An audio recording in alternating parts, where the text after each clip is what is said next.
Okay, welcome back everybody. So thank you for taking the time to watch this second video of mine.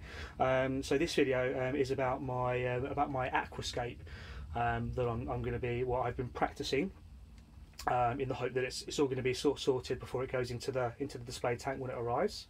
I've used RealReef rock. I have a mixture of plates and also boulders.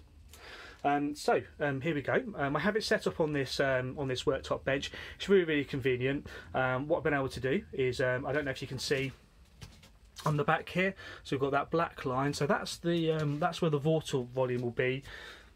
Sorry, no, the top of the tank will be in relation to that being the base. Obviously, the water line will be about 1 inch or so lower than that. The width left to right is about 1 centimetre short, that gives it quite a good reflection. I think obviously these left hand just going to have to come in slightly because I don't want the rock work touching the glass, but yeah, that shouldn't be a problem. And actually out to the front there's actually an extra 6 centimetres to go onto the front here, so that's leaving plenty of space out front for coral placement. And any sand dwelling inverts such as conches, etc., to be making their way around the tank without being blocked off with rock. I struggled all of yesterday with this. Whatever way I seemed to do it, it didn't seem to be anything other than a pile of rock or a really fake and manufactured looking aquascape, trying to incorporate things like arches into it, and it just really didn't work. So I've settled on this. Hopefully this will be the way I'll go with it. And I think there's a pretty unique kind of aspect to it as well, which I'll go through in a second.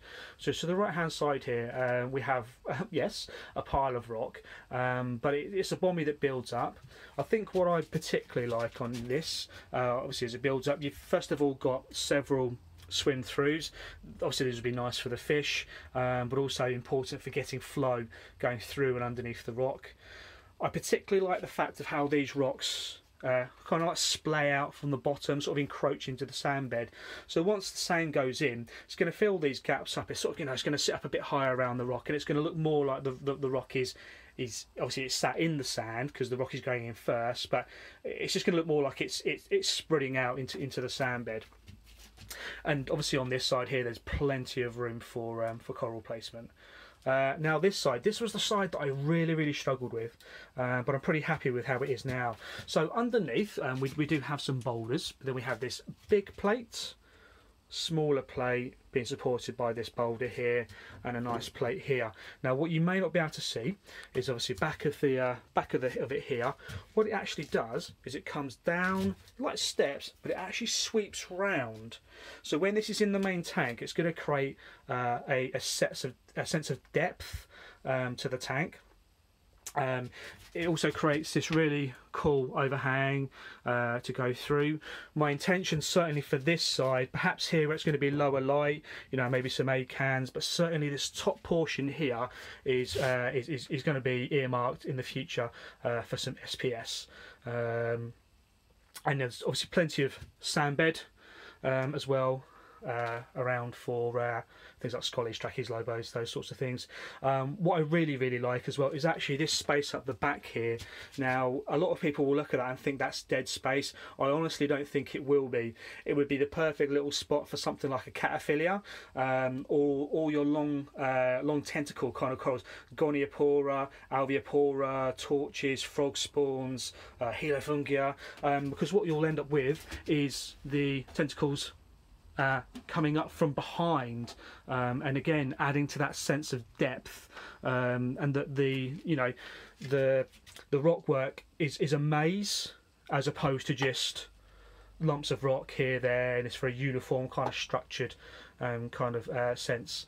Yeah, it should all be really easy to place into the tank. I will putty some bits together now.